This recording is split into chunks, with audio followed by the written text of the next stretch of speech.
Spent 7 years building a digital empire at that company. I automated systems nobody else understood, doubled their output, saved their budgets, trained their staff. But none of it mattered the day Jackson arrived. 19 years old. A trust fund baby in polished shoes. They were run this report now. And when I didn't jump, he didn't just complain. He marched into his father's office, the CEO, and shouted, "Fire her, or I'll make sure you regret it." The next morning, my boss called me in. He couldn't even look me in the eyes. He muttered, "Claire, I'm afraid I have too." I leaned forward, calm and cold. "Check your inbox first." That's when everything changed. When Jackson walked into Helix Systems on that gray Monday morning, the energy in the office shifted, like someone had turned down the thermostat. Conversations cut off mid-sentence, keyboards slowed to a halt. The CEO's only son, fresh off the plane from some overpriced European business school where he'd spent the last few years networking more than studying, he hadn't worked a single day in corporate America, but here he was, walking into Helix Systems like he owned it. Because technically, one day he might. He didn't come with a resume, he came with entitlement. I watched him from across the bullpen as he strode through the office like he was doing us a favor just by showing up. He shook hands with some of the senior staff only, the ones with titles, and ignored the analysts, engineers, and team leads like me who actually made things run. He reached my desk without introducing himself, without even pretending to be polite, just pointed at my screen. "Why are you still using that model? The new spec is live." I looked up slowly. "Because the new spec hasn't passed regression testing," I replied, keeping my tone neutral. "It failed the final stress batch last Friday." He narrowed his eyes like I'd just told him he was wrong in public. "That's not what the sheet says." I wrote the sheet. There was a pause. A flash of red hit his cheeks. I could see him wrestling with himself, deciding whether to assert dominance or back off. He chose the former. "You need to move to the updated pipeline," he snapped. "This isn't optional." That's when I leaned back in my chair and calmly said the words I'd repeat in my head for weeks to come. "I don't take orders from interns." Without another word, he turned on his heel and stormed off straight into his father's glass-walled office. The door slammed behind him. Everyone stared, wide-eyed, pretending not to listen, but failing miserably. Through the glass, I could see him pacing, gesturing, yelling. His father, Walter Weller, sat quietly behind the desk, rubbing his temples. The conversation lasted only 7 minutes, but the tension it stirred lingered like smoke in the air. The rest of the day passed in slow motion. My coworkers avoided eye contact, unsure of whether to offer support or distance. I kept working, not because I wasn't worried. I was called into the CEO's office the moment I stepped inside. I knew Walter couldn't meet my eyes. He looked smaller than usual, like someone had deflated him overnight. His voice, typically calm and commanding, now sounded cracked and paper-thin. "Claire," he started, sighing as he folded his hands. "I'm afraid I have to let you go." It didn't feel real. It didn't feel professional. This wasn't about performance. I'd led the data pipeline team for 3 years, saved the company millions. By redesigning the automation process, my last quarterly review was glowing no. This was personal. This was a boy throwing a tantrum and a father giving into it. I stared at Walter for a long, quiet second. Let the silence expand between us until it became uncomfortable, until the truth sat heavy in the air. Then I leaned forward slightly, locked eyes with him, and said only 3 words. "Check your inbox." I stood up and walked out without waiting for a reply. By the time I returned to my desk, my hands were trembling, but not from fear. From fury, from justice long overdue. Because while Jackson had been busy pretending to be a leader, I'd been documenting every email, every system change he pushed through without approval, every time he deleted logs or skipped QA protocol, every manipulation of internal reporting metrics to make his pet project look better than it was. The last straw had been 3 days ago, when he forced a junior developer to deploy a beta script into production without testing. It nearly corrupted a major client server. I had the Git history. I had the emails. I had the screenshots, and I'd sent them all neatly compiled in a PDF, time-stamped and sourced to Walter Weller's private inbox 10 minutes before the meeting. As I packed my things, I didn't cry, I didn't beg, I didn't even look back, because the moment Walter opened that file, the real fallout would begin. And Jackson, he had no idea what was coming. I walked out of that office without a single cardboard box in my hands, not because I was in shock, but because I'd already cleared my desk. Not that morning, not the night before. A full week ago I knew this was coming. I didn't know the exact day, the exact hour, but I had seen the signs as clearly as the red flags waving behind Jackson's smug smile. He was arrogant, yes, but worse, he was dangerous. Not in the brilliant disruptor way startups idolize, no, dangerous in the spoiled rich kid way. The kind who's never been told no. The kind who mistakes confidence for competence. The kind who plays with people's livelihoods like toys he never earned, and his father. Walter Weller, the CEO of Helix Systems, was no villain. He was just tired. A shell of the man who had once built a data empire from a basement server. Jackson's arrival had been a countdown. Everyone knew it. Every line of original code I'd written, every client proposal I'd led, every test log I'd supervised, timestamped, backed up, archived twice, once to the cloud, once to an encrypted local drive. But I didn't stop with just protecting myself. I started digging because there was one thing Jackson wouldn't shut up about: his big idea. The revolutionary system he claimed he was building, a real-time AI-powered integration model that would change how clients processed predictive analytics. He presented it at an all-hands meeting 3 weeks ago, with sleek slides and buzzwords he didn't understand. I watched from the back of the room, arms crossed. I'd seen a dozen big ideas over the years, some brilliant, some half-baked, but this one felt ... wrong. The logic flow didn't match the way he talked about building it, the structure he described. Too advanced for someone who still asked what a regex was in meetings. So one night, I stayed late after everyone left. I logged into the sandbox environment that Jackson had been using for his research. It took me 20 minutes to find the repo. I downloaded the code, and then I ran it through a similarity checker against open source libraries. It matched. 92% identical to a public repository on GitHub, maintained by a small group of German developers. The comments were still in German in some places. Helix proprietary AI, and started building a facade around it. I sat there, staring at the screen, and my anger turned into something else. Resolve. This wasn't just academic dishonesty. This was corporate fraud. If Helix claimed this tech as proprietary, they'd be exposed to lawsuits, maybe even criminal charges if they landed a government contract using it. Every investor deck, Jackson included it in, became a legal landmine, and he was parading it like a golden goose. I started collecting everything. Code timestamps, metadata from the commits, comparison reports showing line-for-line duplication, even screenshots of Jackson pitching the model to internal stakeholders, pretending it was his own. Every piece of the puzzle was preserved, neatly organized in folders with dates and descriptions. I stopped thinking like an employee and started thinking like a whistleblower. But more than that, and Jackson, with his PR-polished smile, would twist it. He'd cry, sabotage, vendetta, maybe even accuse me of planting the code. So I waited. I planned. I researched the developers whose code he had stolen. I reached out discreetly, professionally. I introduced myself as someone concerned their open source work was being exploited without credit. I didn't say the company name, not yet, but I sent them proof. I let the facts speak for themselves. Their response: furious, grateful, ready to act. Then I set up 2 meetings. One with an investigative tech journalist who had once profiled Helix Systems and Wired, the other with a lawyer, one who specialized in corporate whistleblower protections, because this wasn't about revenge anymore, it was about integrity. Jackson had cost me my job. He'd insulted my professionalism, erased my contribution, and laughed his way into meetings with venture capitalists while riding on the stolen work of others. But he'd made one mistake. He underestimated me. He thought firing me was the end. It wasn't even the beginning. It was almost poetic. The same smug arrogance that got me fired, that dismissive smirk, the entitled tone, the way he ordered people around like they were lucky to breathe. His air, that same arrogance, would be the very thing that would unravel him. Jackson. Weller didn't just underestimate me. He overestimated himself. He believed he could fake his way to the top, charm his way past investors, and bluff his way through every meeting. And for a while he did. People listened. People nodded. His father protected him. But all it took was one person with eyes open and a memory long enough to trace the lies. That person was me. I spent 2 weeks putting everything together. I wasn't interested in drama or revenge. I was interested in facts, in evidence, in building something so airtight that no amount of PR spin could distort it. So I went back through the archives. Every email where Jackson referenced his code, I saved them. Every Slack message where he shot down questions from engineers trying to raise concerns, I archived them.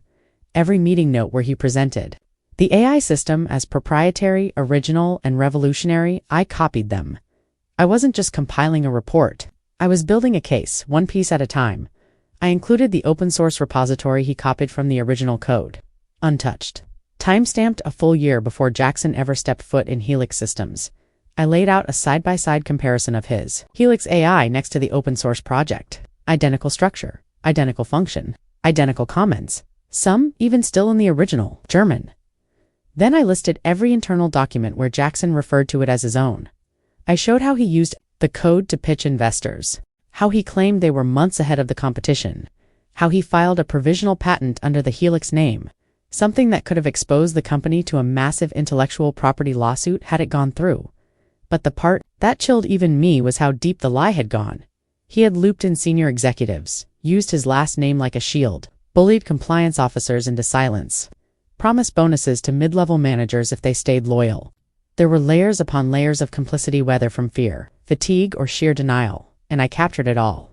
In total, the report was 84 pages long, cross-referenced .hyperlinked. Chronologically ordered, bulletproof.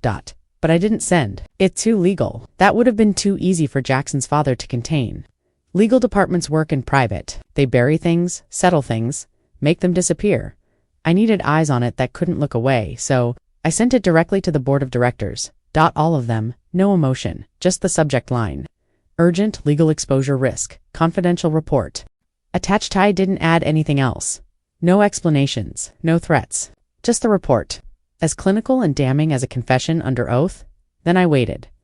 I didn't have to wait long. By 8:47 a.m. the next morning, I had 2 replies.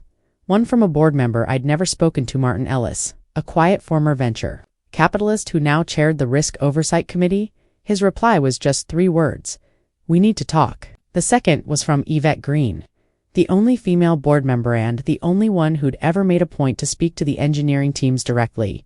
Her response? "I've skimmed enough to know this is serious. Can we set up a Zoom?" That was when I knew the tide had turned, because for the first time, I wasn't the one reacting. They were. Jackson had played the part of visionary. He'd worn the perfect suit, practiced the perfect smile, but he'd made the fatal mistake of building his empire on a stolen foundation, and now the architects were knocking on the door. My hands didn't shake this time. My voice didn't tremble. I sat down, opened my laptop, and created a folder titled Phase 2. Because this wasn't just about exposing Jackson anymore. This was about reshaping the very culture that allowed someone like him to rise unchecked. It was about restoring integrity to the work we'd all built from the ground up, and most importantly, it was about proving once and for all that the people in the shadows, the ones who write the code, build the systems, catch the bugs, are not invisible. We are the backbone. And it was time someone remembered that. Helix systems went into quiet panic within 24 hours. It wasn't the kind of chaos that made headlines, not yet. It was the kind of internal storm where glass doors suddenly closed during meetings that were usually open, where senior executives walked faster, talked quieter, and didn't make eye contact in the hallways. The board had launched an internal investigation, but they didn't want a whisper of it outside the company walls. Not before they understood the full scope of what they were dealing with, not before they could contain the fire, but the fire was already burning. Legal scrambled first. I could imagine if the conference rooms lit up late into the night, lawyers parsing through old contracts, internal code ownership logs, trying to piece together a defense before the press, or worse, the law came knocking. Every document I'd referenced in the report was being cross-checked. Every timestamp, every version history, every Slack message Jackson had arrogantly sent thinking he was invincible. Meanwhile, the engineers who had once quietly endured his ignorance were now whispering to each other with new energy and unspoken realization rippling through the company. The king wasn't wearing clothes, and the court was finally noticing. But the most surreal part, Jackson had no idea. Still walking around like a crown prince, smiling too wide, slapping backs in the hallway, talking about an exciting new rollout for Q4. He had no clue that his so-called legacy was being dissected, piece by piece, behind closed doors. That the people he'd stepped on were no longer afraid, and me. I wasn't watching any of it because I was already somewhere else. Downtown, 23rd floor, floor 2, ceiling windows, a clean desk, a fresh MacBook, and a coffee that wasn't brewed in a basement kitchen with a leaky faucet. The office belonged to Virion Technologies, Helix's biggest and fastest growing competitor. A company I once declined an offer from because I believed in Helix, because I believed in loyalty. In roots, but roots can rot. Virion welcomed me with quiet efficiency. No fanfare, no grand announcements, just a signed contract, a generous consulting fee, and the freedom to do what I was best at. Building. No titles. No politics, just respect. They didn't ask for drama. They didn't even ask for the details. They just said, "We heard you were available. We want to build things that last you in." And I was. While Helix scrambled to contain the damage, I was already sketching out Varian's next-gen predictive AI model with real innovation, with clean code, with a team that didn't talk down to you in meetings. I didn't make noise, I didn't tweet about what had happened. I didn't go viral on LinkedIn with a passive-aggressive career update post. I just moved on, let the walls collapse behind me, in silence. Because some storms don't announce themselves with thunder, they begin with a spark. A quiet one, hidden, precise. And by the time anyone notices the smoke, it's already too late. That's how it felt to me. Helix didn't implode overnight, it cracked. From the inside, word began to leak through industry whispers, clients pulling back, internal audits expanding, venture capital firms quietly requesting updates. The press hadn't picked it up yet, but you could feel it. The foundation was shifting, and at the center of that shift, a simple question being whispered in boardrooms: who started this? They wouldn't find my name in the scandal. I'd been careful. No breadcrumbs. No leaks. Just one meticulously prepared report sent at the right moment to the right people, and when the house of cards finally collapsed, no one would be looking at me. They'd be looking at the man who built his empire on stolen code, at the father who let his son pretend to be a king, at the executives who looked the other way until it was too late. I wasn't chasing revenge anymore. I was writing a different story. One where the person who played fair still won. One where silence was louder than any scream, and one where, somewhere deep in the chaos of Helix's unraveling, someone in a corner office leaned back in their chair and wondered, who lit the first match? Helix Systems went into quiet panic within 24 hours. It wasn't the kind of chaos that made headlines, not yet. It was the kind of internal storm where glass doors suddenly closed during meetings that were usually open, where senior executives walked faster, talked quieter, and didn't make eye contact in the hallways. The board had launched an internal investigation, but they didn't want a whisper of it outside the company walls. Not before they understood the full scope of what they were dealing with, not before they could contain the fire, but the fire was already burning. Legal scrambled first. I could imagine it, the conference rooms lit up late into the night. Lawyers parsing through NDAs, old contracts, internal code ownership logs, trying to piece together a defense before the press were worse. The law came knocking. Every document I'd referenced in the report was being cross-checked, every timestamp, every version history, every Slack message Jackson had arrogantly sent, thinking he was invincible. Meanwhile, the engineers who had once quietly endured his ignorance were now whispering to each other with new energy and unspoken realization rippling through the company.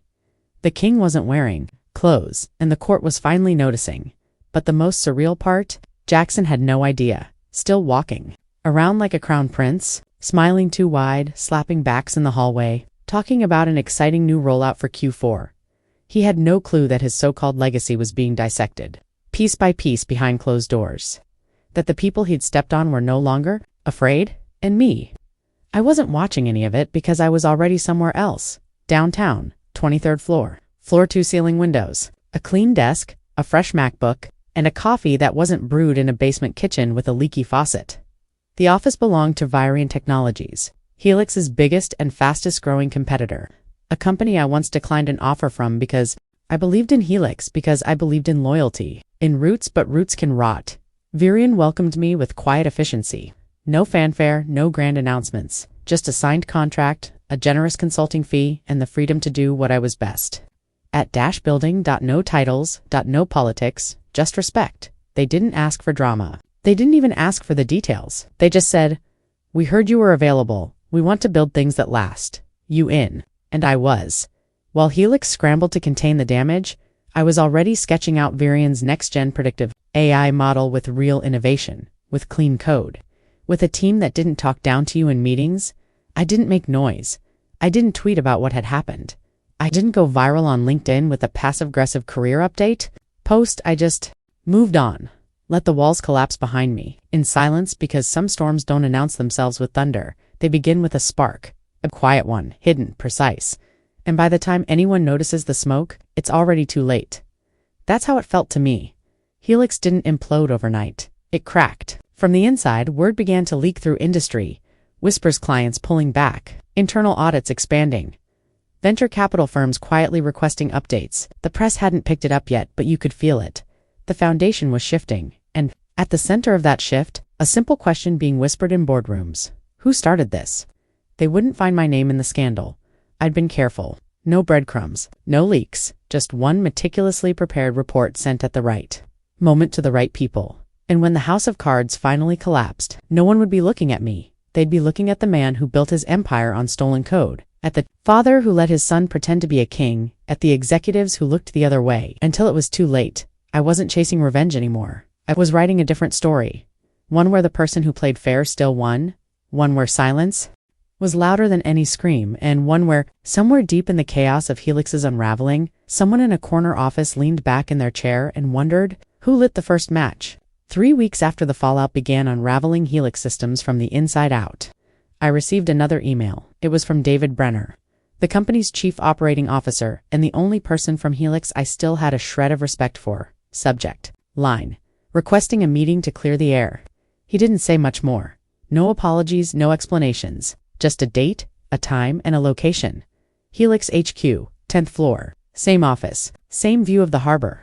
I sat with the email for hours before replying, and then I typed one word. Agreed. Walking back into that building felt like walking through the memory of another life. Same chrome elevators. Same polished tile. Same receptionist who looked up with a startled gasp when she saw me. But everything had changed because this time, I wasn't walking in as an employee. I wasn't walking in as someone they could dismiss. I was walking in as a reckoning. The glass conference room hadn't changed. Still framed by the soft sound of harbor waves in the distance. Still flooded with natural light that looked too clean for corporate politics. David stood as I entered. He looked older, somehow thinner, more weathered, like the weight of 3 decades of corporate diplomacy had finally caught up with him in the last month. Claire, he said, his voice lower, almost cautious. Thank you for coming. I gave him a slight nod. Then I looked to his right, and there he was. Jackson. For once, not smug, not talking. He looked small, pale, unshaven, wearing a suit that seemed too big for him now. The sparkle he used to fake so well had vanished from his eyes. He didn't say anything, just stared at the table in front of him like he was trying not to exist. I took my seat, crossed my legs. Waited. David cleared his throat. We'd like to offer you a consulting role, short-term, well-compensated, strategic guidance mostly. To help, I held up my hand. Gaham. Firm. Let me guess, I said. You want me to clean up his mess? No one moved. Jackson flinched, but didn't look up. I reached into my leather folder and slid a thick file across the table, the edges sharp with finality. David hesitated, then opened it. Inside, a single document. My terms: clean, legal, a non-disclosure agreement and a settlement proposal. The message was clear. I wasn't here to rebuild. I was here to finish. My voice didn't rise. I didn't need it to. If I agreed to say nothing, I said softly.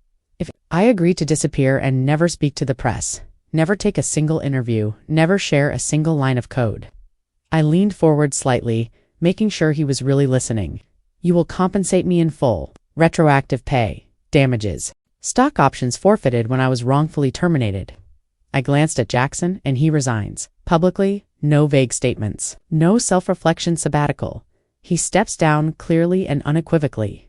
David closed the folder. His fingers rested on the top page for a moment longer than necessary. Then he looked at Jax. And it was the first time Jackson looked back. For a second, I saw something in his expression. Not shame, not remorse. Just the hollow realization that the story he had written for himself was over. That the hero he thought he was had never actually existed, and that the ending wouldn't belong to him. David's jaw clenched. He turned back to me, and then he signed, pen to paper. A single flourish. A chapter closed. I stood, no handshake, no dramatic goodbye. Just a final glance out the window, where sunlight hit the harbor like a spotlight on everything still moving forward. I walked out of that building a second time, but this time not with a weight on my back. This time I didn't look over my shoulder. This time, I left them not wondering what I'd do next, but knowing they'd never catch up. And Jackson? He didn't follow me, didn't say a word. Just sat in that conference room surrounded by glass walls he could no longer hide behind, and watched me disappear from his story, while I finally stepped into mine. That was the last time I ever set foot in Helix Systems. Not because I couldn't go back, but because I chose not to. They tried to save face, of course. After the board's quiet coup and the internal investigation became not so internal, the company's PR team began spinning like their lives depended on it. An unexpected departure, a realignment of leadership, a commitment to core values moving forward. They offered me a public apology typed up, proofread, polished, and ready to go live on their company site. It read like a legal settlement disguised as a press release. Equal parts groveling and self-congratulation, I declined. I didn't want a spotlight shone on me, like I was a tragic hero or a symbol of resilience. I didn't want to be anyone's redemption story. I wasn't interested in being a footnote to their damage control. They had their reckoning. I had my closure. Jackson, of course, tried his own brand of narrative management. He posted a resignation announcement on LinkedIn the same day the investigation results quietly went to the board. It was the most hollow string of words I'd ever read. After much reflection, I've decided to step away from Helix Systems to take time for personal growth and introspection. I'm deeply proud of the innovations we brought forward and the team I've had the honor to work with. He ended it with a photo of him smiling on a rooftop, holding a coffee captioned, "Sometimes you grow most when you step away." The comments were full of clapping emojis, and you got this replies from people too distant to know the truth, or too spineless to care. But the industry knew. Every CTO, every product lead, every engineering director worth their salt knew the real story. Whispers in closed Slack groups, demonstrated between colleagues. The kind of quiet industry legend that spreads not through press releases but through respect. I didn't need revenge anymore because I'd already won. Not in the way the movies show, with headlines and takedowns and dramatic monologues. I won because I walked away with something Jackson never had. Freedom. Real freedom. Not just from Helix but from the politics, the posturing, the need to prove myself to people who never really saw me. I was done begging for space at the table. Done playing chess in someone else's game today. I lead strategy at a firm where vision matters more than ego, where engineers are treated like architects, not factory workers, where the loudest person in the room isn't automatically assumed to be the smartest. My title, I don't even use it unless I have to. What matters is that my time is mine. My ideas are mine. My rules are mine. I build things that last, and for the first time in years, I do it with people who look me in the eye when they talk to me.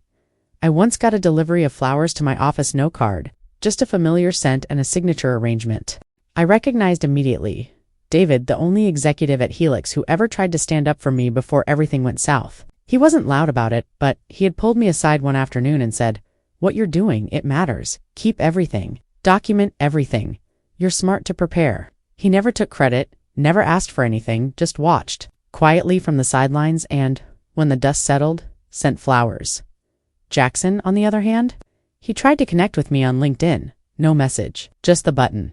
He must have thought that a year had been long enough, that I'd moved on, that maybe I'd accept and forget, pretend none of it happened, maybe even laugh about it at a conference one day. I didn't even block him, I just left him on ignore. Not because I'm petty, because I'm done speaking his language, because I know something now that I didn't fully understand back then. Silence is power. Silence is the answer that doesn't need to justify itself. Silence is the door that doesn't open again. Silence is the loudest ending of all. So no, I didn't get a headline. I didn't take a victory lap. I didn't set the internet on fire. But I rebuilt my life brick by brick, on a foundation no one could steal. I didn't just survive. I thrived. And if Jackson ever wonders how everything slipped away from him, all he has to do is think back to that morning in the Helix Systems bullpen, the moment I looked him dead in the eye and said, "I don't take orders from interns." If you've ever been underestimated, talked down to, or replaced by someone who didn't earn it, remember Claire's story, because when they fire you without cause, you don't get even, you get better. So if you felt that in your bones, like, share, and subscribe. Someone out there needs this story just as much as you did.